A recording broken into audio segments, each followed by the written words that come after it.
바른 역사, 진실 추구.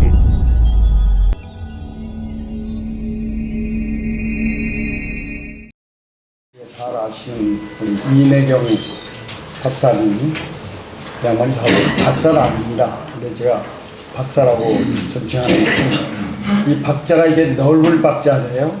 근데 넓게 알려면 깊이 또 알아야 넓게 아는데, 그런 의미에서 제가 이내경 박사님 오늘 오셨습니다. 대한민국 어디로 가야 할 것인가? 이게 이 포럼의 큰 주제입니다.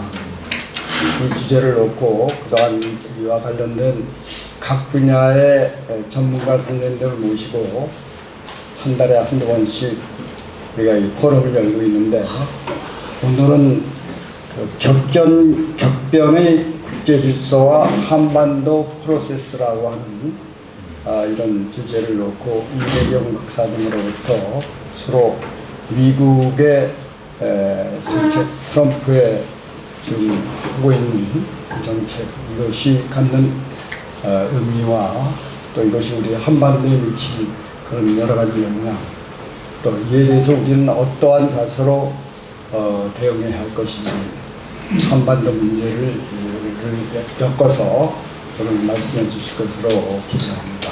자, 그러면 오늘 강사님으로 모신 이내경 박사님을 큰 박수로 맞이해 주시기 바랍니다. 사실은 변화하는 세계 질서에 대해서는 작년 12월 달에 제가 이 자리에서 강연한 바 있습니다. 근데 이제 벌써 한 2개월간 지났는데, 문제는 세상을 격변하는데 한반도 상황에 대해서 대한민국 정부가 대응하는 방식은 80년 그대로예요. 그 뭐라고 그럴까, 이게 관행이 된 건지 가스라이팅을 된 건지, 그래서 제가 걱정하는 마음으로 제가 일부러 요청을 해서 이 자리를 마련했습니다. 제가 12월 달에 세계 질서를 얘기했는데 불과 2, 3개월 만에 지금도 엄청난 일들이 벌어지고 있죠. 한 4, 5가지를 얘기하면서 오늘 얘기를 시작을 하겠습니다. 우선 우크라이나 상황은 물리 군사적 전쟁은 이미 끝난 단계입니다. 러시아의 압도적 상황으로 군사적 대결은 끝났는데, 이 상황을 어떻게 수습하느냐에 따라서 국제 질서가 크게 변하겠죠. 첫 번째는 러시아가 걱정하는 안보 염려를 수용해서 그 러시아 입장을 받아들이고 종전하는 방식이 있을 거예요. 어떻게든 우크라이나를 그 대리인으로 내세우고서 끝까지 싸우자고 하다 보면 지리멸멸한 싸움을 하다가 결국 우크라이나는 소멸되고 말습니다. 근데 가장 걱정스러운 것은 이 정신 나간 유럽 제국들이 최근에도 뭐 90억 불을 투자해서 지원해서 더 싸우겠다. 그러면은 이 싸움은 결국 러시아가 무너지느냐, 유럽이 무너지느냐, 유럽 대전으로 가느냐, 갈림길에 지금 우크라이나는 서 있는 거죠. 또 최근에 이란을 중심으로 해서 벌어진 중동 상황, 지금 나오고 있는 정보들이 서로 충돌하고 모순되기 때문에 섣불리 얘기할 수는 없지만, 유일하게 웃고 있는 단 하나의 친구는 비비라고 하는 네타냐후죠. 트럼프는 자기가 무슨 짓을 저질렀는지도 모르는 친구예요. 수많은 전문가들이 도대체 왜 전쟁을 했는지 이해를 할 수가 없다는 거예요. 그러니까 이거는 미 제국이, 미 패권이 이길 수가 없는 전쟁이에요. 그 사람들이 이기려면 소위 이슬람 공화국을 레짐 체인지를 해야 되는데, 전문가들은 가능성은 제로라고 해요. 그럼 뭐 때문에 전쟁을 했느냐? 결국 근데 중동 전쟁이 우리한테 암시하는 매우 중요한 그 가르침이 있습니다. 그 중동의 걸프 국가들이 미패권, 최강국 미국이 우리 안보를 지켜줄 거다. 그래서 그 6개, 7개 나라들이 중동 국가들이 미군한테 기지를 내줬죠. 27군데 내줬습니다. 그래서 미국이 있으니까 우리는 안전할 거다. 근데 이번 중동 사태에서 이란이 제일 먼저 때린 데가 미군 기지가 머물고 있는 27군데를 제일 먼저 타격을 했습니다. 그래서 사우디의 그 황태자 ABS인가요? 빈 살라딘인가 하는 친구가 트럼프에 대해서 그 엄청나게 항의를 하고 화를 내고 있는 거죠. 당신을 믿고 우리가 기지를 내줬고 당신을 믿고 모든 국방 문제를 넘겼는데 도대체 이게 무슨 상황이냐. 이 얘기는 우리하고 똑같은 얘기예요. 대한민국에 미군 기지가 60-70군데가 있습니다. 그런데 동아시아에서 유고 상황이 터지면 어떻게 되죠? 바로 60-70군데 미군 기지에 엄청난 미사일이 와서 타격을 할 거 아닙니까?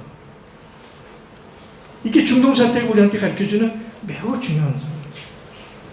또 하나는 우리가 잘 모르고 있지만 미국의 금융 재정 상황이 최악입니다. 일부는 미국의 주식이 뛰고 있으니까 걱정이 없을 거다. AI도 있고 컴퓨터 센터링에서 일부 가는 지수가 유지가 되고 있지만 이것이 오래 지속될 수가 없고요. 신기루처럼 사라질 겁니다. 근데 미국의 국가 부채가 얼마냐? 지금 39조 달러를 넘어서고 있고 이 트럼프가 들어오면서 감세 정책을 해가지고 1년에 2조 내지 3조의 재정 적자가 누적되고 있습니다. 그럼 채권을 발행해야 될 거 아니에요. 근데 미국의 채권을 사줄 나라가 없습니다, 이제. 그럼 미국 국내 시장에서 해결해야 되죠. 미국 국내 시장에서 해결하려면 엄청난 금리를 지불해야만 민간 시장에서 사주겠죠. 그래서 미국의 예산이 1년에 5조 달러 약간 넘는데 미국의 예산의 반이 국방비와 금융이자로 나가요. 이 나라가 유지가 되겠습니까? 그러니까 레이 달리오의 변화하는 질서에 한 태권이 승해서 망하는 16개 사이클을 우리한테 가르쳐주고 있는데 지금은 바로 15단계예요. 미국은 금융적으로 공권 권력이 붕괴 직전에 와 있는 상황이죠. 여기에 그러니까 결국 우리가 미국을 기대고 우리 미래를 구상할 수 없죠. 그럼 국제 질서는 어떻게 앞으로 구성이 될까요? 지금 상황이 그람시가 얘기한 것처럼 인터레그럼 상황이죠. 미국의 질서는 이미 끝났습니다. 캐나다의 카니 수상이 했듯이. 그럼 앞으로 질서를 어떻게 구성할 거냐? 미국에 그냥 기대가지고 우리 미래를 도모할 수 있을까요? 물론 중국이 지구촌구상 4가지를 얘기했고 푸틴이 신현실주의 5가지 원칙을 얘기했지만 그러니까 중국이나 러시아가 주도하는 것보다 더 좋은 것은 소위 스윙보트 국가, 중간 국가들이 제안을 하고 그 제안을 브릭스가 동의하고 글로벌 사우스가 함께해서 국제기구를 통해서 새로운 질서를 만들어가는 것이 현 단계에서는 가장 이상적인 생각일 겁니다. 그래서 제가 오늘 본 얘기에 들어가기 전에 캐나다 카니가 다보스에서 미국의 질서는 끝났고 단절했고 새로운 질서를 만들자고 선언하고 나서 캐나다 국민들한테 한 연설문을 제가 오늘 소개합니다. 그 카니가 캐나다 국민들한테 한 얘기는 우리가 가야 할 것은 주권의 길이다. sovereignty path. 그리고 우리가 협상하고 상대할 대상은 트럼프의 미국이 아니고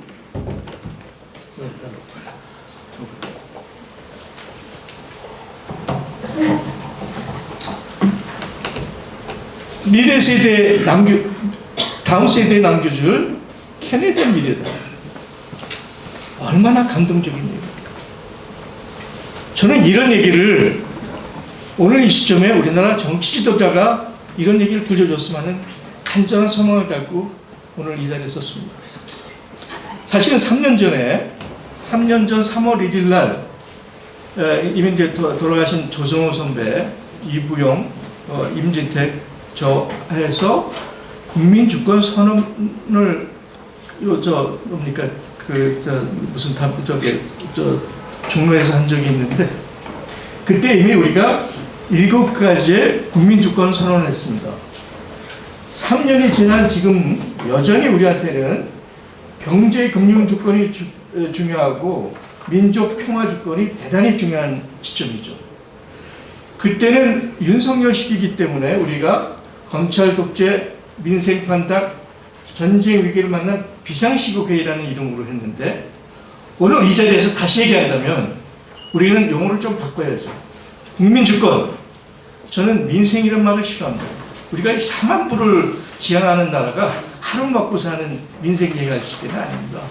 자기 실현적 민업을 활성화하고 평화 번영을 위한 시민연대가 이 땅에서 벌어져야 한다고 저는 주장하고 싶습니다.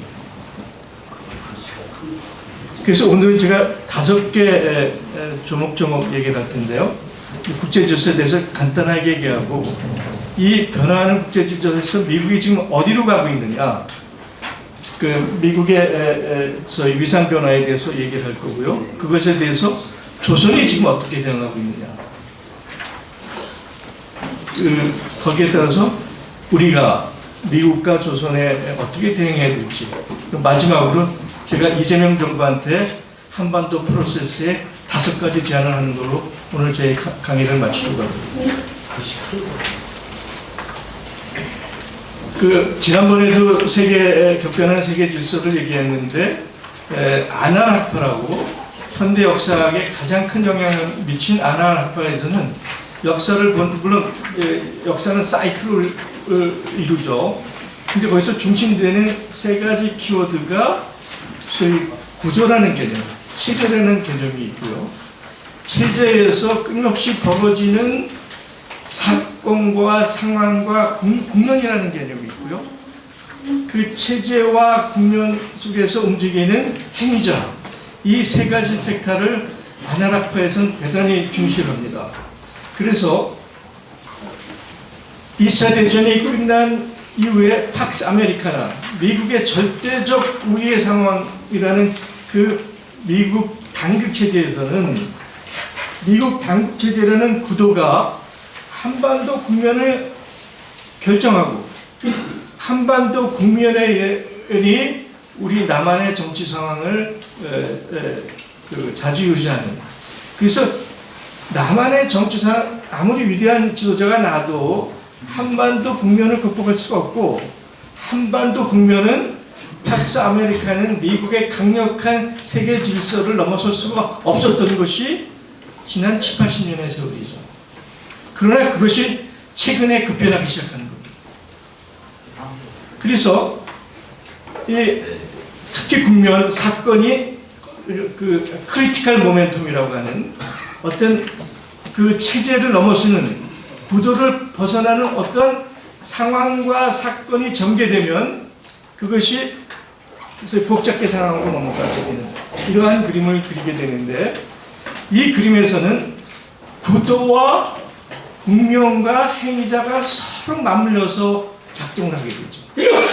그러니까 팍스 아메리카나 시절에서는 수직적인 입장이라면, 지금은 맞물려서 복잡계적인 상황을 이루고 이것을 시스템 다이나믹스라고 합니다.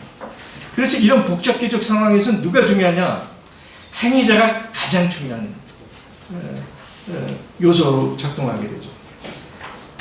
그래서 그동안 우리 지난 80년간 우리를 압박했던 그 중요한 내용을 보면, 세계적 구조는 여러분들이 잘 아시겠죠. 그래서 미국의 단극체제에서 지금은 경쟁체제에서 다자중심체제로 이동을 하고 있고요. 그 다자다중심에는 물론 중국도 있지만 러시아와 인도의 관계가 최근에 아주 급격히 결합이 되면서 중국에 못지않은 영향력을 갖게 됩니다. 기존에 있는 브릭스, EU, 아세안, 셀락 등등 지역 협의체들이 미드 파워로 등장하고 있죠. 그 다음에 아까도 얘기했지만 우크라이나 중동 상황 혹은 캐나다의 카니아 행보가 굉장히 중요한 모멘텀으로 작동하고 있습니다. 한반도 역사 관계는 뭐 여러분들이 다 잘 아시는 거지만 제가 이제 쭉 적고 왔는데 네 번째부터 저기 하자면 신냉전과 대륙 국면이 왔고 여기서 가장 치명적으로 작동한 게 천안함 침몰이죠. 근데 아직도 우리는 천안함이 북쪽이 북침에 폭격했다고 주장하는 이것이 소위 5.24 사태를 만들었고 남북 관계 단절하는 가장 치명적인 사건으로 되어 있습니다.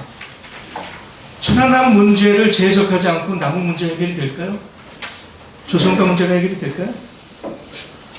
그것 때문에 우리는 그동안 7.4 공동성명 이후에 상당한 대화를 해왔음에도 불구하고 단절이 되면서 새로운 국면으로 전개가 되고 있는데 남쪽은 어쨌든 비세혁명을 통해서 새로운 국면을 맞이했고 북쪽은 핵무장을 고도화하기 시작했고 미국은 작년 연말부터 발표한 NSS, NDS에서 미국의 새로운 입장들이 전개되고 있습니다.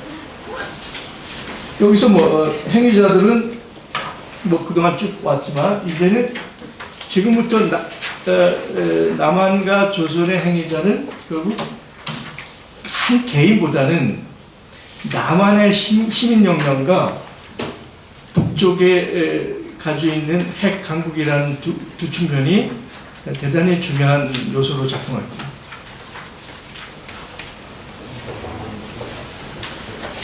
미국의 얘기를 하기 전에 이게 제가 전문가 아니지만 3자가 한반도를 바라보는 시각을 요약해봤습니다. 미국, 그게 네오콘이든 딥스테이트든 미국은 한반도를 바라보는 입장은 정확하게 미국의 동아시아 구도의 전초기지죠. 대한민국은 철저하게 미국의 동아시아 패권 유지를 위한 바둑돌, 장기 말이죠. 그렇게 지난 80년을 해온 겁니다. 북쪽은 어쨌든 공사돼서 러시아와 미국하고 붙어 있는데 그래서 어떻게 분리시켜내느냐, 북쪽을 중국과 러시아에서 어떻게 분리시켜 나가느냐가 미패권이 저기할 거고요. 근데 이제 최근에 그러면서 이제 2007년부터 북한이 핵 무장을 하면서 북한이 가지고 있는 매드적 위험을 어떻게 제거하느냐가 또 하나의 주제로 등장을 했는데 최근에 미국이 발표한 NDS가 우리한테 중요한 암시점을 줬는데 이건 나중에 다시 한번 추가적으로 설명하겠습니다. 그럼 남쪽은 물론 길게는 통일지향이지만 통일지향 이전에 우리가 해야 될 일은 남북을 회하고 7.4 공동성명부터 그렇죠. 불가침 조약을 맺고 남북의 협력 관계를 갖고 마찬가지로 우리도 북쪽에 갖고 있는 핵을 어떻게 한 번 더 비핵화로 만드느냐, 그래서 평화 공존을 어떻게 만드느냐. 또 하나 저기 한다면 북한을 통하지 않고는 우리가 지금 해양 국가로 되어 있는데 나중에도 보여주면 이미 미국과 일본과 유럽은 우리 미래를 만드는 동력을 상실한다는 겁니다. 우리가 미래로 나가기 위한 동력은 유라시아에 있어요.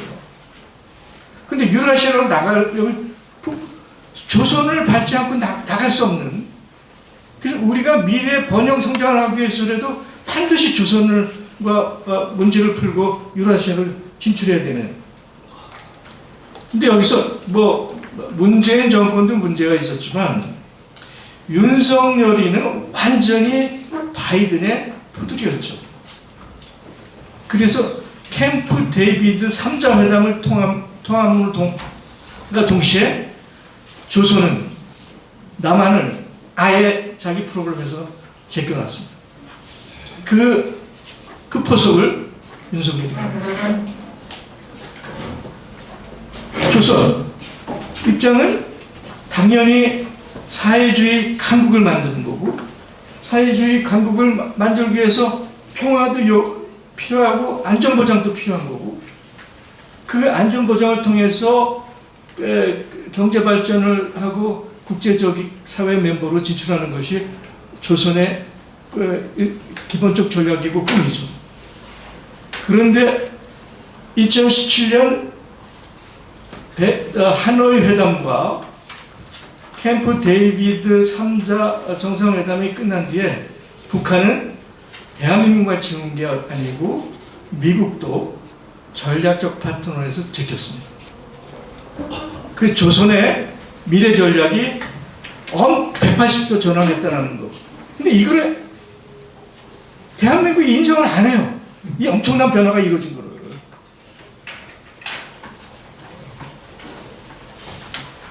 미국에 대해서 한번 생각해 봅시다. 제가 5가지 카테고리로 했는데 그 한 말에 조미 수호 통상조약을 맺었죠. 그래서 조선에 무슨 일이 있으면 미국이 도와주겠다 약속을 했어요. 그런데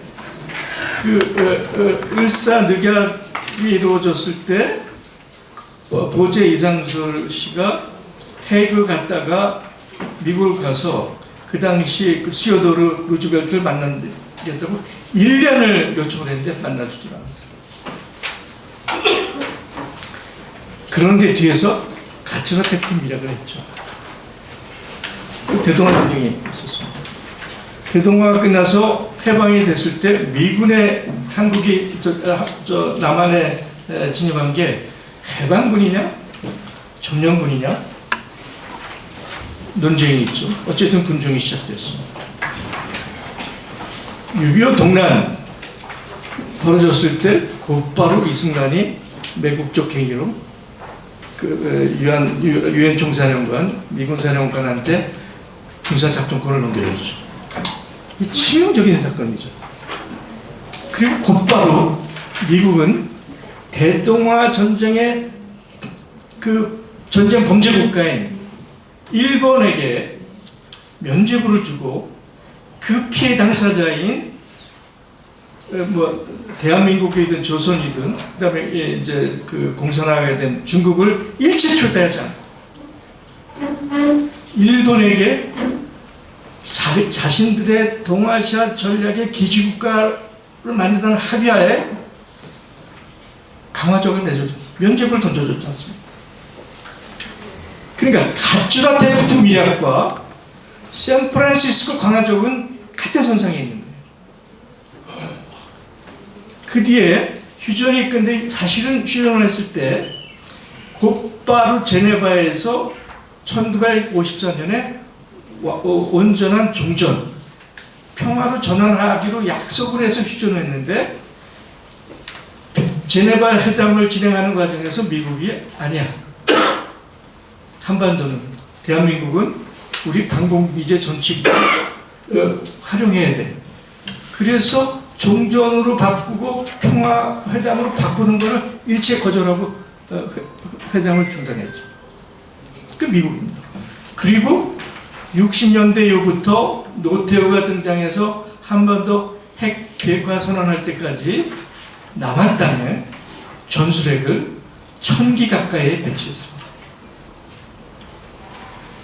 그때부터 조선은 핵에 대해서 생각하기 시작했죠.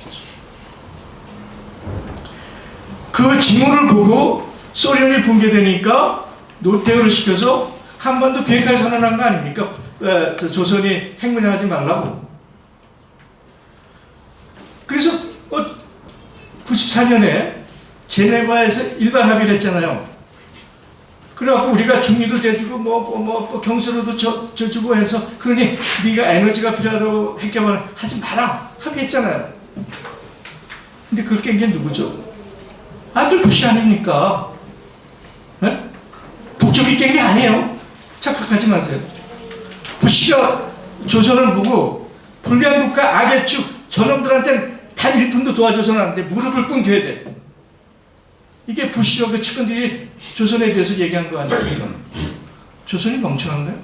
우리 합격을 할게. 그래서 중국이 개입해서 육자회담을 시작한 거 아닙니까? 너무 명분이 있어서 미국이 육자회담의 진행을 중단시킨 명분이 없었어요.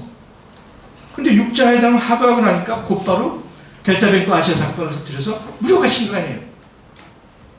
그런 거 아닙니까? 그래도 중국이 설득을 해서 조선이 그래 우리 핵 개발 안 할 테니까 제재도 풀어주고 이런 거 해줘. 그 나중에 좀 얘기가 나옵니다. 싱크로나이즈 몇 단계로 나눠서 그 기대가 있었는데 결국 하노바 회담이 결렬이 되면서 북한은 더 이상 미국한테는 기대할 게 없다. 그래서 그 핵 개발의 가속을 가르치고.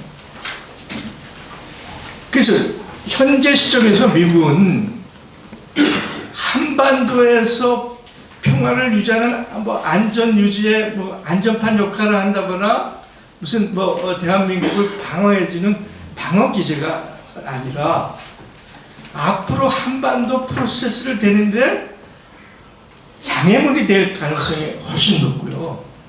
회방꾼 역할을 할 그런 저희가 너무 농후합니다.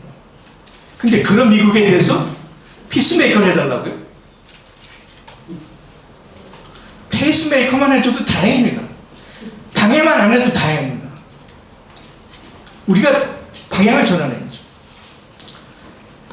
피스메이커는 우리여서 페이스메이커는 우리가 주변에서 만들어야죠. 경제로 보면 미국이 우리가 IMF 올 때까지는 상당히 역할을 했다고 봐야 되죠. 브레튼 우드 체제, 그 다음에 우리가 개방 수출 전략을 세웠고 미국의 거대한 시장을 열어줘서 우리가 10대 경제 강국으로 가는데 굉장히 중요한 발판 역할을 하는 사실입니다. 그러나 IMF 이후에 미국은 우리한테 그 기여보다는 말하자면 잉여 가치를 가져가는 IMF 몇 년 동안 미국이 한국에서 가져간 잉여 가치가 1년 GDP를 넘는다는 보고서가 있어요. 최근에 미국이 보이고 있는 투자 강요와 압박은, 관세 압박은 또 완전히 강도죠. 경제적으로 이제는 미국이 우리한테 도움이 안 되는 나라입니다. 도움이 안 되는 게 아니라 거의 강도 수준이죠. 정치 군사적으로 아까 끊임없이 얘기했지만 이 친구들이 이제 NSNS, NDS 역의 균형 모델이라는 게 있는데 이 역의 균형 모델이라는 것은 한반도의 안보 문제는 니네들이 부담해서 다 해결해. 우리 무기 사가고 니네들이 알아서 다 해. 그런데 동아시아의 안보 기획과 최종 결정은 내가 할게. 이게 도둑놈식 거죠. 그거 아닙니까? 근데 요 개념이 아미티 전략이라고 있어요. 아미티지 전략은 미일 기본 조약을 앞에 두고 한국을 앞에 전초 기지로 만드는데 결국 이거 설명하면 긴데 한미일 군대를 합동한다. 합동 군대로 만든다. 그리고 모든 작전지휘권, 기획권은 미국이 갖는다. 이 아미티지 보고서 캠프 데이비드의 3자 회의는 결국 가츠한테 붙은 미력과 샌프란시스코 강화지역의 같은 연장에서 있습니다. 이거 우리가 정확히 알아야 돼요. 미국의 2020년 NSS, NDS를 요약해 보면 첫 번째는 작년 8월 15일과 알래스카에서 후티를 만났고 우리 에이펙인가요? 저기에서 부산에서 중국을 만나면서 미국이 중국과 러시아가 자기와 peers adversary 동등한 상대라는 걸 인정합니다. 그래서 알래스카와 부산회담은 타자주의를 미국이 어쩔 수 없이 수용을 한 계기인데 그럼에도 불구하고 항상 뒤통수를 치려고 하는 뒤통수 전략을 구성하죠. 그러면서 푸틴한테도 요구했겠지만 소위 먼로주의 서반부는 아메리카는 나의 백야드니까 여기서 손대지 마. 근데 monroe주의는 백야드의 비계주의와 서방부의 자기 몫을 얘기했지만 monroe주의는 그래도 중남미를 내가 지켜주고 번영시켜줄 테니까 당신들은 참여하지 말라고 하는 약간의 긍정적인 측면이 있어요. 근데 트럼프가 얘기하는 돈노주의는 철저하게 구시 식민지의 약탈 구상입니다. 철저한 구시민 제국을 부활하겠다. 그걸 확장하겠다는 거죠. 캐나다도 우리 거야. 그린랜드도 우리 거야. 그래서 미국의 NS, NDS 앞에 쓴 아름다운 문구에 속으면 안 됩니다. 철저한 선언은 미국은 이제 힘으로 물리력으로 구스타일 제국지로 돌아가는 거야. 막하고 소위 트럼프에 맞춰집니다. 최근에 미넨에서 누굽니까? 루비오가 한 얘기는 딱 두 가지로 요약할 수 있어요. 유럽 국가들한테 너희가 우리 봉신국가로 나를 모시면 너희를 안보를 지켜줄게. 들어왔어요. 그럼 나하고 함께 손을 잡고 구시대의 식민 지배를 같이 하자. 이거 딱 두 가지 메시지예요. 루비오가 미넨 안보에서 던진 거를. 근데 그 멍청한 유럽 국가들이 형님 만세. 유럽 시대는 끝나갔어. 또 하나 주목할 것은 트럼프의 전략은 유엔을 포함한 국제기구를 무력화하는 겁니다. 왜냐하면 모든 국제기구에서 미국이 왕따를 한 겁니다. 스스로 되고 있거든요. 유엔에 197개국인가요? 회원국이 있는데 미국 말을 들어주는 나라는 30개국밖에 안 돼요. 150개 국가는 미국 말을 안 들어요. 빈미반미라는 거죠. 그러니까 미국 입장에서는 국제기구를 무력화시켜야만 해요. 그 다음에 무력화시키는 걸 넘어서서 미국이 아직도 초강대국이니까 1대1로 굴복시키는 거예요. 1대1로는 누구든지 다 굴복시킬 수 있다. 그래서 트럼프의 대전략은 국제기구를 완전히 무력화시키고 상대를 1대1로 굴복시킨다. 이게 트럼프의 전략입니다. 거기에 우리 얘기를 돌아오면 지금 내주의 국회에서 미국 투자법을 통과시키겠다. 도대체 대한민국 정치권이 세상 돌아가는 얘기를 알고 있는 거예요. 제정신이니까 3,500억 불, 1,500불 플러스 마스가 세계 대부분의 전문가들은 자초사상 99%의 자초사상. 미국의 투자한 게 자초자산이 되는 걸로 끝나나요? 우리 국내 투자력이 소진되는 거 아닙니까? 아까도 얘기했지만 지금 미군은 대한민국을 방어하고 위해서 있는 게 아니에요. 대중국 동세 전략. 여차지하면 조선 평양에서 작전. 그러니까 미국이 있다는 거는 우리한테 안전을 보장해 주는 게 아니고 여차지하면 사우디처럼 중동 국가처럼 폭격을 맞는다는 걸 의미합니다. 이것에 대해서 너무 유명한 얘기지만 키신저가 명언을 했잖아요. 미국이라는 패권 국가는 적 상대국한테는 위험한 수준이지만 동맹국한테는 치명적이다. 페이탈하다. 최근에 마크 카니 수상이 다보스에서 연설했을 때 그 다음날 파이낸셜 타임즈의 한 평론가가 한마디입니다. 트럼프에 대응은 힘든 일이지만 미국에 순종하는 것은 영원한 굴종이다. 확실한 실패를 보증하는 것이다.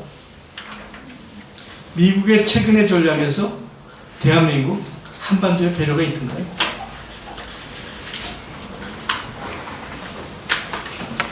제가 좋아하는 친구 중에 하나인데 스티브 바이트라고요. 55년생이니까 저보다 나이가 하나 아닌데 하버드 케네디 스쿨의 주임 교수고 포린 폴리스의 간판 칼럼니스트인데 2024년 지금 매년 12월 말에 다음해 1년을 예측해요. 10가지로. 근데 2024년 11월에 했는데요. 10가지 얘기를 얘기했는데 지금 봐도 하나도 틀리진 않아요. 근데 이 양반이 2025년 말에 입장을 발표하잖아요. 왜 발표하지 않냐? 트럼프가 하는 모든 것은 넌센스여서 평가할 가치가 없다. 그런데 1월 달에 Financial Foreign Policy하고 반대편에 있는 Foreign Affairs라고 있는데 Foreign Affairs는 미국 정부의 입장을 반영하는 말하자면 친정부적인 전문지인데 거기다 트럼프의 미국은 약한 국가다라고 별도의 특별을 넣었습니다. 이거는 제가 안 읽어도 다 동의할 내용입니다만 몇 가지만 얘기하면 지난 수백 년간 세계사를 지배했던 서구가 소위 합리성과 자유주의라는 이름으로 세계를 지배하고 질서를 주저했는데 그것이 위선이고 포장이라는 것이 이번에 완전히 폭로가 됐죠. 서방이 얘기하는 인권과 민주주의는 한마디로 위선과 포장입니다. 유럽은 이제 끝났습니다. 더군다나 중동 사태가 들어가게 하면서 그러니까 유럽이 아직도 인구가 5억에 가깝고 GDP 규모가 22조 달러니까 중국하고 맞먹는데 그래서 그 거대한 유럽이라고 얘기할지 모르지만 많은 전문가는 이미 유럽은 돌이킬 수 없는 세전의 과정으로 들어갔다. 또 하나는 유럽연합이라고 묶고는 그것이 자기를 묶는 쇠사슬이 된 거예요. 유럽 국가는 지금 북유럽과 남유럽이 갈라져 있고 서유럽과 동유럽이 갈라져서 무엇 하나 결정할 수 없는 그런 정치 가버넌 수준에 있습니다. 이 양반이 중동에 대해서도 정확히 얘기합니다. 미국의 전략은 이스라엘을 지역의 군사적 패권 국가로 만들어서 미국의 프락시, 미국의 대행 국가로 만든다.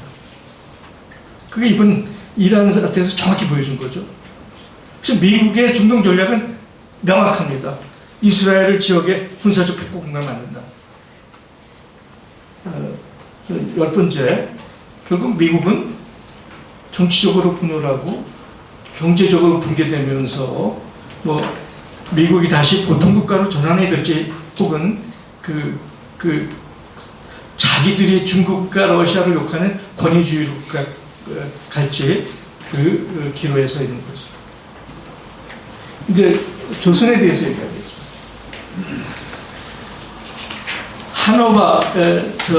트럼프하고 하나바 회담까지 북한은 미국이 철천지 원수죠.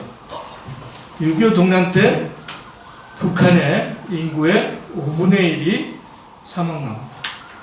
북한의 모든 가족 중에 누구든 한 명 이상이 죽었어요. 그러니까 조선의 입장에서는 미 제국은 철천지 원수예요. 그럼에도 불구하고 조선은 자신들의 평화를 위해서, 번영을 위해서 국제사회에 진출하기 위해서는 철저히 원수와 악수를 하고 타협을 하고 평화를 이루겠다고 하는 것이 지난 70여 년간의 역사고 그 마지막 저기가 트럼프와 하나바 회담입니다. 그래서 미국과 협상의 무기가 뭐였겠어요? 90년대 이후에 우리가 핵무장 하겠다. 핵무장을 진짜로, 이란도 마찬가지죠. 핵무장을 진짜로 하겠다는 게 아니라 핵무장을 하겠다라는 위협을 무기로 미국 협상 테이블 가서 협상해 온 거 아닙니까? 그렇죠? 그런데 끊임없이 아까도 얘기했죠. 미국은 그 조선을 코너에 몰아서 기업고 핵개발하게 만들었죠. 그 2007년 이후에 핵개발이 완성이 된 겁니다. 그런데 윤석열이가 들어와서 아까 얘기했던 아미티지 전략에 의해서 캠프 데이비드 3자 정상회담 하는 순간에 북한은 이제, 조선은 이제 미국과 일본과 대한민국은 우리의 그 대화 파트너가 아니다. 전략적 파트너 아니야. 싹 주고 방향을 전환하죠. 그 방향을 전하는 게 어딥니까? 러시아죠. 그때 다행히 우크라이나 전쟁이 있으면서 러시아가 조선이 러시아 입장을 철저하게 인정해주고 그 어느 지역입니까? 우크라이나가 들어온 러시아 지역에 10,000명 투입하면서 그걸 회복하는 과정에서 러시아와 조선은 이제 끊을 수 없는 특수한 전략적 관계로 들어가고 러시아는 조선의 핵을 지지하는 용인하는 입장이고 중국은 그동안 끊임없이 조선이 핵을 갖는 거에 대해서 그 동북아의 불안 요소니까 핵 개발을 하면 안 된다라고 끊임없이 조선에 경고를 해왔지만 최근의 상황엔 돌아섰어요. 중국도 어쩔 수 없이 조선이 핵을 갖는 것을 용인하기 시작했어요. 그리고 이제 그동안은 초강대국인 미국이 없이는 국제사회에 진출할 수 없다라고 생각을 했는데 조선의 입장에서는 최근 국제 질서가 다자 질서, 다중점 질서를 전환되면서 조선의 입장에서 미국 없어도 되네. 러시아를 통하고 중국을 배경으로 하고 우리한테 안 알려졌지만 베트남 공산당 총서기하고 인도네시아 대통령이 최근에 조선을 방문해서 파트너십을 맺었습니다. 동남아시아를 통하고 브릭스를 통하고 SCO를 통해서 얼마든지 조선이 국제사회로 진출할 수 있는. 그리고 그동안 북한 사회가 가지고 있는 약점, 소위 에너지, 식량, 안보 문제 다 해결했죠. 조선의 입장에서는 대한민국 왜 필요하죠? 그래서 적대적 두개 국가라는 얘기가 나오는 겁니다. 대한민국 방해만 했지. 문재인 2018년 평양에서 20만 모아놓고 할 얘기 다 해라. 얼마나 아름다운 얘기를 했고 군사합의를 했고 우리가 가슴을 쓸어내려서 이 땅에 다시는 전쟁이 없게 됩니다. 그 뒤에 문재인이 한 게 뭐죠? F-35 도입했죠? 한미 워킹그룹 도입했죠? 윤석열은 말할 것도 없죠. 아까 뭐 캠프 데이비드 했고 무슨 뭡니까 북쪽에다 저기 보내가지고. 그러니까 조선이 남쪽을 대한민국을 적대적 국가로 규정하는 건 너무나 논리적이고 합리적이고 실질적인 거예요. 그 이상하게 생각하면 안 됩니다. 그런데 여전히 미국은 초강대국이고 북한은 미국을 관리할 필요가 있죠. 그렇죠? 안전을 위해서. 그래서 미국에 대해서는 전략적 파트너가 기대를 갖고 있어서 미국 갖고 대하는 건 아닙니다. 미국을 관리하기 위해서 제한적인 기회고 전쟁 억제 기제로 전환을 한 거죠. 그래서 미국이 제시하는 것 중에 조선의 입장에 전략적 입장에 맞으면 꽃감 빼먹듯이 빼먹는 거예요. 그래서 조선의 미 패권에 대한 전략은 꽃감 빼먹기 전략으로 전환했습니다. 잠정적 선택, 일시적 변동. 우리가 아까 육자회담 얘기를 했잖아요. 물론 중국의 왕위가 제안했고 다들 동의한 게 그 영어로 freezing, rolling back, defect, dismantle 4단계의 과정을 거치고 그 거치는 과정의 반대분에 미국과 한국이 해야 될 일을 요구해왔죠. 이걸 동보적 행동 대 행동 원칙, 동보적 싱크로나이즈 조치라고 얘기를 해왔죠. 그래서 사실은 북한은 이렇게 가기를 너무나 원했어요.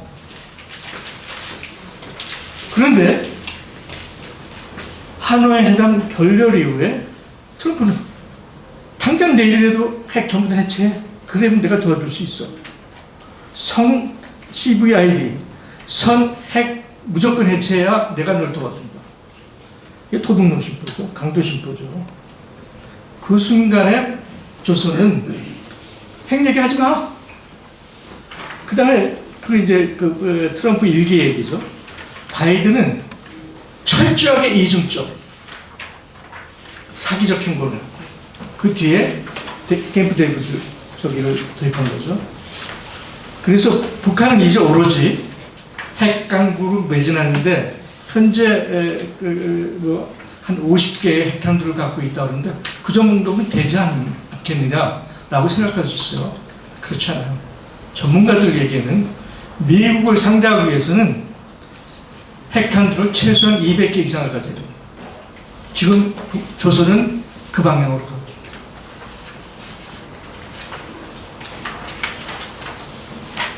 있습니다. 명확하죠. 이 엄청나게 격분하는 이 질서, 최근에 미국이 보이는 행보, 베네수엘라, 쿠바, 캐나다, 그린랜드, 중동에서 보이는 이 행보를 볼 때 우리 지금 호랑이 등에 얹혀 있는 거 아닙니까? 그렇죠? 아까 캐나다 카니도 얘기했지만 이 상황에서는 동맹에 안주했다가는 우리 미래는 없어요. 자기 판단, 자기 주도, 자기 주권에 의해서 그 전략적 자율성을 만들고 자기 주도적으로 우리 길을 열어가지 않으면 대한민국은, 한반도는 미래를 열 수 없는 게 너무나 명확하잖아요. 그래서 저도 이거는 4단계로 나눠서 봅니다. 여태까지 미국과 한국과 관계를 크게 3가지로 나눌 수가 있는데, 철저한 종속 단계, 그 다음에 미국이 자기가 요구하는 방향으로 편입하는 단계, 그 다음에 요거는 니네들이 해도 좋아하고 위만 대리운전 단계. 여태까지 80년 동안 미국과 한국과 관계는 이 단계에 있었는데 이제는 거기서 벗어나야 됩니다. 이미 우리는 국제사회가 인정하는 10대 강국에 군사적으로나 산업적으로나 경제적으로나 이미 우리가 스윙보트 중간국가, 미들파워 국가에 열몇 개 국가가 있는데 순위로 따지면 열몇 개 중간국가에 맨손되어 있습니다. 일본보다도 한국이 국제 질서에 미칠 수 있는 영향이 훨씬 더 큽니다. 왜 우리가 그런 부패를 지고 있는데, 중간국가의 위상을 가지고 있는데 왜 미국의 저기에 휘말립니다. 그런데 역사라는 건 이미 누적된 자기 경로가 있기 때문에 그 경로를 한꺼번에 바꾸는 건 위험하죠.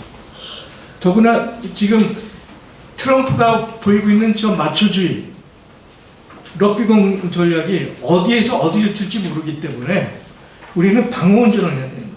방어운전. 방어운전에는 3가지 다중 트랙이 필요한 거예요. 첫째는 미국에 대해서는 그동안 일방적으로 순종하고 편입돼 왔다면 이제는 형님 이건 아닌 것 같아. 요거는 좀 빼줬으면 좋겠어. 요거는 이렇게 바뀌었어. 선별적 수용, 타협과 변통, 그리고 기회가 있을 때마다 빠져나갈 수 있는 출구 전략. 이 미국에 대해서는 3가지 전술적 트랙을 타야 돼요. 선별, 타협과 변통, 그리고 이것이 출구. 또 하나는 그것은 단기적인 거죠.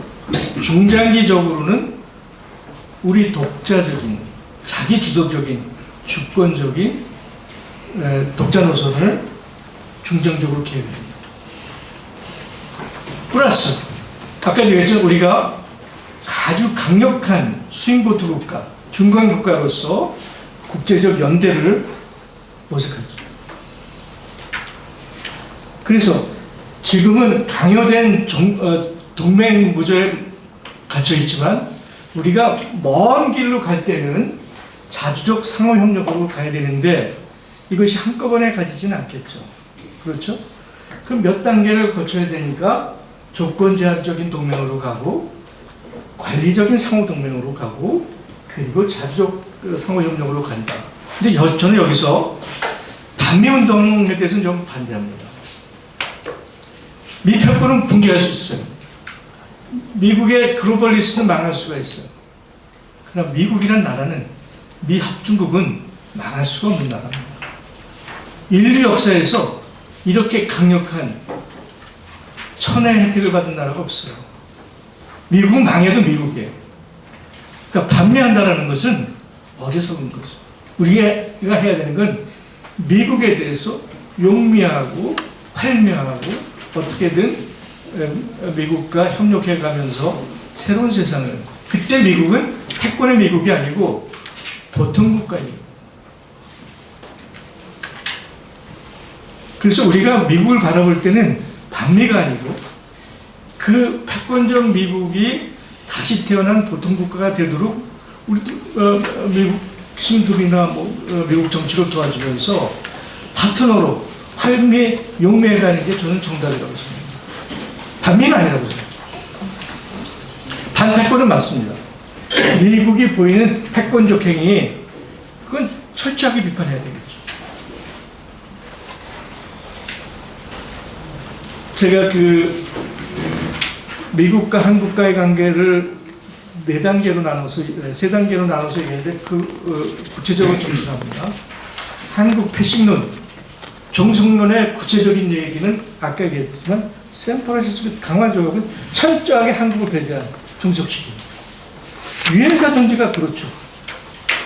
유엔사는 섀도우 총독입니다. 유엔사가 있는 한, 유엔사가 지금처럼 있는 한, 대한민국의 자주성이 있나요? 아미티 전략, 이거 우리가 폐기해야 되죠. 다행히, 캠프 데이비드에서 새 지도자들이 다 사라졌죠. 그죠? 이건 천우신조라고 생각해요. 두 번째, 한국 프레스 편입론. 가장 절절한 게 사드 배치 상황. 당시 사드 배치할 상황을 다시 복귀해보세요. 박근혜가 탄핵을 당해서 열흘 뒤에 대통령 선거가 있어도 누구나 다 문재인이가 대통령이 되는 게 알고 있는데, 그럼 미국이 한국을 방어하기 위해서 사드를 배치한다 그러면 새로운 대통령과 합의해서 배치하면 되지. 명분이 북한이 가지고 있는 그 미사일, 고고도 미사일을 방어하기 위해서 사드, 이게 공상 만화 같은 얘기지만, 또 군사적으로 사드 배치한 이유가 투웨이 레이더를 해서 중국 전체를 들여다보는 게 자기의 군사적 목표라고 할 수도 있지만, 가장 중요한 것은 왜 열흘 전에 그 무리를 해서 한반도에 배치를 했을까? 이 친구들은, 미국의 패권들은 한반도에 민주정부가 들어서서 독자적 방향으로 가는 게 두렵고 그것을 견제하는 거예요. 그래서 사드를 배치하는 건 새로 등장하는 한반도의 민주정부를 박스인 가두기 위해서 사드 배치를 강행하는 겁니다. 한미 워킹그룹? 그래서 아까 2018년 평양 가서 그렇게 얘기해가지고 군사작전에서 다 맺혔는데 한 달 조금 지나서 폼페오가 강경화한테 전, 야, 형님 제 그 니네 마음대로 해. 엄청나게 드릴링을 했죠. 근데 여기서 저는 문재인은 멍청하니까 그렇다고 생각합니다. 강정화가 문제예요. 강정화 시민 책임자 아닙니까? 그걸 어떻게든 피하고 모면하고 핑계를 댈 수 있는데, 역으로 한미 워킹그룹 해야 된다고 문재인을 설득한 게 강경화 아닙니까? 지금 그 강경화가 어디가 있죠? 이재명 정부에? 주미 대사로가 있어요. 이게 우리 팩트입니다. 아까 군사농선 얘기했습니다. 그나마 우리 80년 역사에서 우리가 위임운전한 건 딱 두 번이 있죠. 노태우 시절에 국방정책 한 게 있고 DJ 때 해변조정을 하고 있어요. 노태우 때 국방정책은 소비에트가 무너져서 미국의 동아시아 전략이 변화하면서 아마 우리한테 그렇게 로드맵을 줬고 우리는 거기 따라간 거라고 보는데, 그래도 그때는 이홍구라고 하는 탁월한 학자, 통일원 장관서부터 국무총리까지 하는, 그래서 나름대로 미국이 그린 그 로드맵과 그 지시에 따라서 했지만 그래도 국방정책을 했잖아요. 그런데 그건 대리운전이었죠. 그나마 자가 운전을 한 거는 DJ 햇볕 정책이 유리하다고 생각해요. 근데 그것도 미국이 그려는 큰 가이드라인을 넘어서지는 못했다고 봅니다. 그런데 지금 이렇게 격변하는 세계 질서 속에서는 대리운전, 위임운전 갖고는 안 되죠. 그래서 이제 전략적 주도를 해요. 아우토노머스 스트라테지, 자기주도적 전략, 스스로 전략을 해서 대한민국이 페이스메이커 해갖고 안 됩니다. 우리가 피스메이커 해야 되죠. 피스메이커로 가야 돼요. 근데 여기서 가장 중요한 중요한 매체는 민족입니다. 민족. 정수 선생이 돌아가시기 전에 쓴 저기가 있는 게 민족 담론과 통일장이랍니다. 민족 담론이 없이는 남북의 평화, 통일제약은 불가능하죠.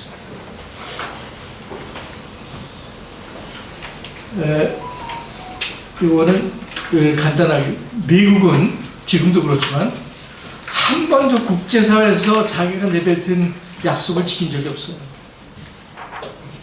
그걸 협약을 해도, 사인을 해도 지키지 않아요. 그걸 법조화해도 안 지켜요. 정권이 바뀌고 연방의회가 바뀌면 사인하고 법조한 것도 안 지킵니다. 그러니까 미국이 한 얘기는 절대 믿어서는 안 돼요.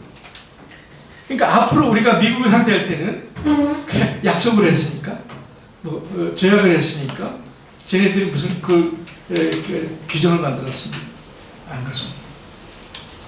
그 미국이 그 약속을 시행할 수 있는 국제적 환경과 압력을 가지 않으면 의미가 없어요.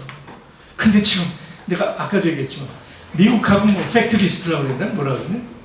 그 MOU 수준을 만들어 갖고 미국이 그 이행할지도 안 할지도, 무슨 약속을, 무슨 관세를 유지할지 안 할지도 모르는 이 상황에서 미국 투자를 우리가 의회에서 법제화를 해요.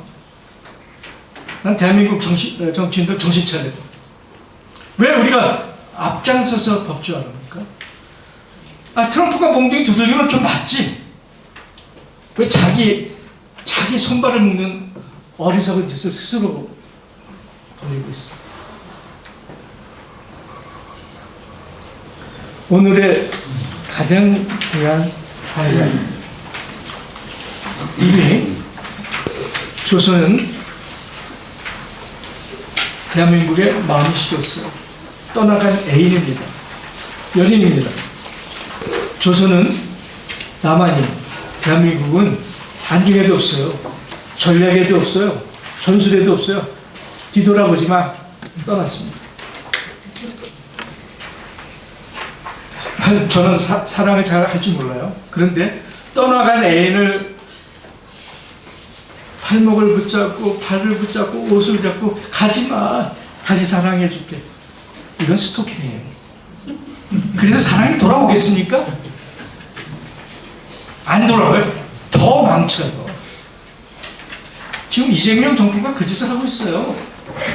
마음이 떠난 애인한테 제발 돌아와줘. 스토킹입니다. 스토킹. 그러니까 우리가 할 일은 조선한테 마음을 돌려 우리하고 테이블에 앉아, 며칠 전에 어제 정동영 통일부 장관이 그래도 대화해야 된다. 평화를 얘기해야 된다. 조선의 입장에선 대한민국 너희가 평화를 얘기할 자격이 있어? 군사작전권이 있어? 유엔사 땅랑인데 너희가 뭘 결정할 수 있는데 평화를 얘기하고 협약을 맺자는 거야. 상대가 안 되잖아요. 조선이 대한민국을 볼 때는. 그러니까 우리는 해야 될 거는 조선에 대해서 일체 전략적 침묵 인내를 해야 돼. 북한의 조선에 대해서 일체 얘기 안 하는 게 제일 상책이에요. 아무 얘기도 안 하는 게 상책입니다. 대신 두 번째, 우리가 할 일 하자. 우리가 할 일 하자. 세 가지 플러스 하나. 최소한 국법법 폐지해야죠.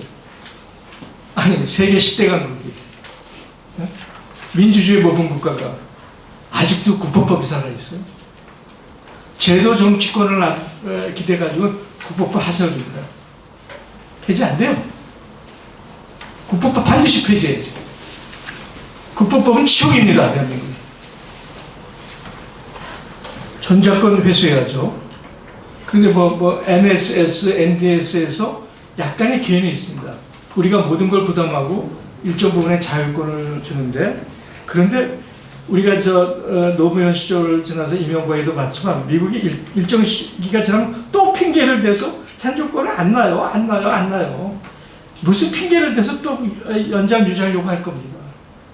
그래서 저는 오늘 이 자리에서 이명박 정부에게 간곡히 제안합니다. 전작권 회전화를 하라. 이재명 정부.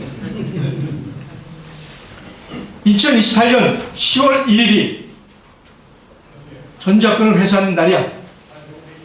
거기에서 어떠한 토도 달아서는 안 돼. 2028년 10월 1일 국군의 날은 우리가 전작권을 회수하는 날. 역사를 회복하는 날.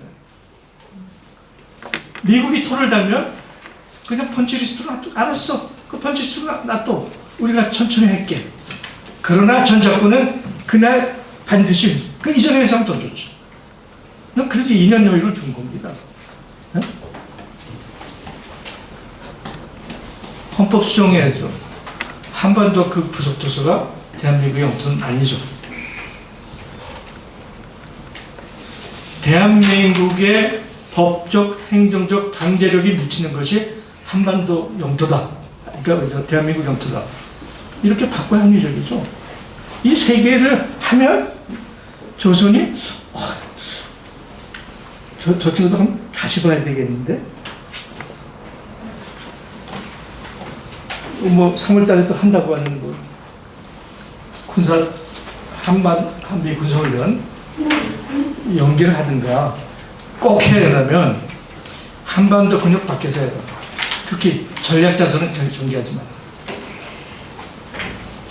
세 번째, 그래도 정동영 통일부 장관이 그나마 한반도 프로세스에 대해서 제 역할을 하죠.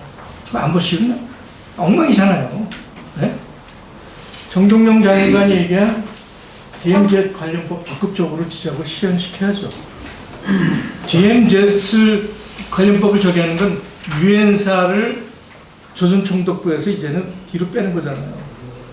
너희는 그야말로 전쟁이 일어나는 전투적 상황에서만 관계, 나머지는 관여하지 마. DMZ는 우리 땅이야. 라고 분명히 선언을 해야죠. 그렇잖아요? 그 다음에 통일부가 해야 될 일이 많아요. 남북이 대화하고 앞으로 협력하는데 장애가 되는 현재 우리가 가지고 있는 법규와 제도와 기구들을 정비해요. 아까 제가 어느 분하고도 얘기했지만 저는 이재명 정부가 국민주권위원회를 설치해야 된다고 요구를 하고 있는데 지금 이 자유총연맹 바르게 살기 운동본부 이 부분을 국민주권위원회라는 걸 만들어서 그 하부 산하 저기로 편입시켜야 돼요. 그런 일을 해야죠. 통일부가. 네? 네 번째, 한반도를 떠나서 동아시아의 지역 집단 안보 체제를 할 수 있다면 우리가 추구해요. 그 모델이 있죠. 유럽에는 그 뭡니까 오슬로 OSC라고 하는, 아시아에도 있어. 아시아 포럼. 거기 북한도 남한도 멤버로 들어가 있는 거죠. 아세안 포럼을 확장하든가, 아세안 포럼의 모델을 가져와서 그게 실효가 있든 없든 형식이라고 하더라도 일단 그러한 형식이라도 만들어 놓으면 그것이 작동할 수 있죠. 할 수 있는 겁니다. 그것 플러스 다양한 양자적, 다자적 논의구조를 만들어가는 거, 동아시아를 중심으로. 훨씬 더 실효적으로 만들어가는 거죠. 마지막으로, 아까도 얘기했지만, 이명박 시절에 장사꾼 논리로 한국하고 장사에서 도움이 되는, 미국에서 도움이 될 그런 5개 나라를 묶어서 미트카를 제안해서 만들었는데, 유명무실한 거죠. 멕시코, 인도네시아, 코리아, 투르키, 사우스 아프리카. 이것을 아까 마크 카니 수상이 중간국가 연대를 통해서 새로운 세계 질서를 주도하자. 그래서 그랬더니 미국의 앤마리 술레토라고 하는 지성학 여성학자가 있는데 대단한 분이에요. 미국 국방부 정책기획국장도 있고, 새로 뜨는 진보적 싱크탱크인 뉴 아메리카의 CEO도 하고 있고, 지금 브리스턴 대학의 지금 지정학 연구소의 연구소장 명예교수라고 있는 분인데, 이 양반이 프로젝트 신드케이트에 곧바로 썼어요. 맞아, 카니가 맞아. 그런데 G20는 안 돼. G20의 개념을 받아서 G 대신, 글로벌 대신 미들 파워 국가를 20개나 한번 묶어보자. 카니하고 이재명이가 손을 잡으면 됩니다. 그러면 카니와 이재명이 손을 잡고 중간국가 연대를 만들면 브릭스 내지는 브릭스 이상의 국제적 위상을 가질 수 있어요. 저 이거 해야 되는 거예요. 근데 이 정부만 할 게 아니고 기관과 민간 기구가 중점적으로 구성되면 훨씬 더 효과가 크겠죠. 지금부터 얘기하는 거는 그냥 전 예시입니다. 저는 실질적인 경험이 없기 때문에 지금까지 제가 얘기하는 전략적 구도, 전술적 방향에 대해서 경험이 많은 분들이 이 내용을 좀 채워줬으면 좋겠는데, 가장 중요한 거는 아까도 정시수 선생님도 얘기했지만 한반도 프로세스 풀 수 있는 가장 중요한 거는 민족이에요. 북쪽에는 우리가 2개 민족이라고 그러는데 그건 번이들이 화가 나서 하는 얘기고, 어떻게 민족이 두 개일 수 있습니까? 하나지. 뿌리가 5,000년 뿌리인데, 민족이라는 이 뿌리를, 역사의 뿌리를 살려나가는 거가 대단히 중요하다. 그 다음에 한반도 프로세스를 방해하는 거는 남북이 아니잖아요. 남남이잖아요. 남남의 80년 동안 미국에 의해서 길들여지는 말도 안 되는 수구, 어떻게 할 수 없는 저 수구 세력들, 남남의 문제를 어떻게 풀어내느냐. 그거는 남남의 정치 가버넌스가 시민 권력화가 돼야 돼요. 시민이 주도하는 시민 권력이 남쪽 정치의 가버넌스가 될 때 남남의 문제가 해소된다고 봅니다. 그 다음 얘기들은 아까 얘기하는 거니까 생략하고 넘어가도록 하겠습니다. 교포들도 할 일이 많아요. 우선 아까도 얘기했지만 내가 반미하면 안 된다. 미국이 패권 국가에서 보통 국가로 평화 주도국으로 넘어가는데 미국 시민과 교포와 우리와 전 세계 인민들이 함께 힘을 합해서 미국이 평화 주도의 보통 국가로 가는데 힘을 합쳐야 됩니다. 제가 9년 전, 10년 전 사드 배치반대 운동으로 가는데 워싱턴과 뉴욕을 갔는데 교포들의 열기는 대단해요.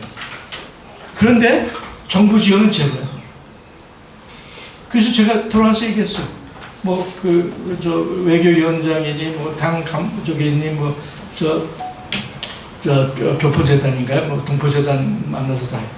야, 1년에 다만 몇백만 불이라도, 워싱턴, 뉴욕에 있는 평화운동하는 우리 교포들 좀 줍자. 그래서 한반도 소식을 한 달에 소식을 한두 번 내고 1년에 4번 정도 세미나를 해서 한반도에 어떻게 평화를 이룰 건가에 대해서 지혜를 모으고 그걸 와싱턴에서 뉴욕에서 좀 공론을 만들자. 마이도 수많은 국제 정세를 얘기하는 그 수많은 국제적으로 영향이 있는 유전 매체들이 많아요. 아까 얘기했던 포린 폴리시, 포린 어페어스, 그다음에 프로젝트 신디케이트, 이스트 아시아 포럼 등등 많아요. 패시픽 포럼도 있고. 그런데 1년 내내 한국 사람들이 기고하는 건 어쩌다 하는 거예요. 1년에 한두 번밖에 없어요. 아니, 대한민국 학자들이 이렇게 없어요? 전문가들이 그렇게 없어? 우리 얘기를 좀 국제화시키자고. 그럼 미국은 유엔을 죽이려고 하지만 결국 미래 질서는 유엔을 강하면서 이루어질 수밖에 없습니다. 최근에는 유엔 본부를 뉴욕에서 빼서 재산국으로 빼자 라는 얘기가 굉장히 큰 목소리로 올라오고 있습니다. 그 유엔에 특히 평화 안보를 주도하는 기구를 우리 DMZ에서 설치한다는 거예요. 우리가 적극적으로 유엔을 활용해요. 제프리 삭슨이, 스티글리츠니, 생각 있는 미국의 지식인들이 지금 미국의 국방 예산이 9천억 불, 1조 불이라고 그러는데 그렇잖아요. 1조 3천억 불에서 1조 5천억 불입니다. 직간접 비용이. 근데 제프리 삭스나 이런 분들이 왜 우리가 해군기지를 하고 세계 경찰하는 세계 온 나라에 분탕질을 하느냐. 우리는 미국 합주국만 지키면 돼. 그 예산은 2천억 불, 3천억 불만 있습니다. 미국의 방위 예산 축소운동을 같이 해요. 그 한다는 얘기는 자동적으로 대한민국에 머무는 주한미군이 위축되고 철수한다는 얘기입니다. 건너가는 얘기지만 최근 며칠 동안에 중동에 설치된 미군 기지의 피해액이 얼마인지 아세요? 8천억 불입니다.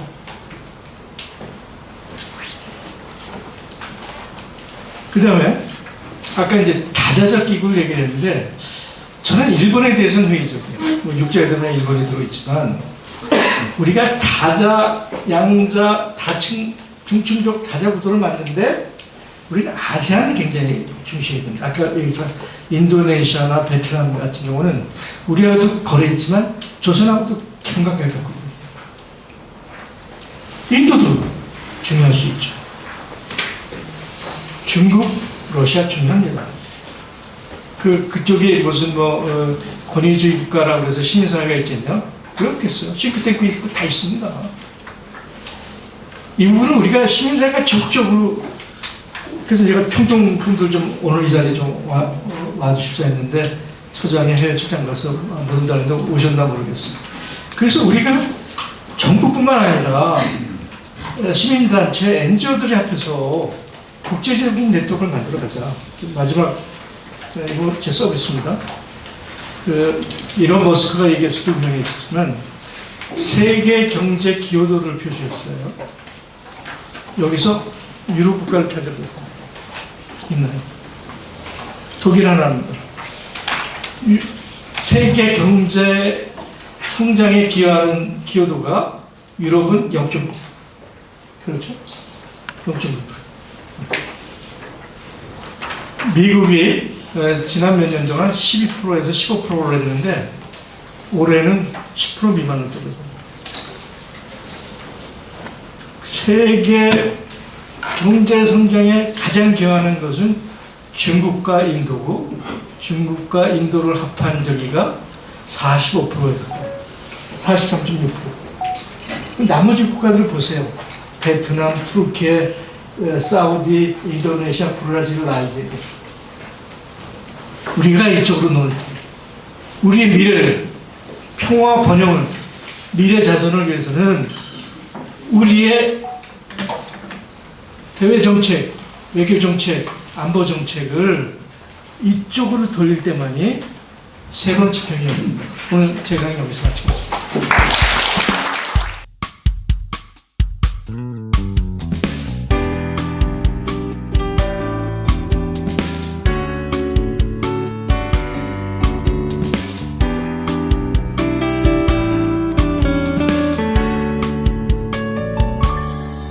So the moment has come again.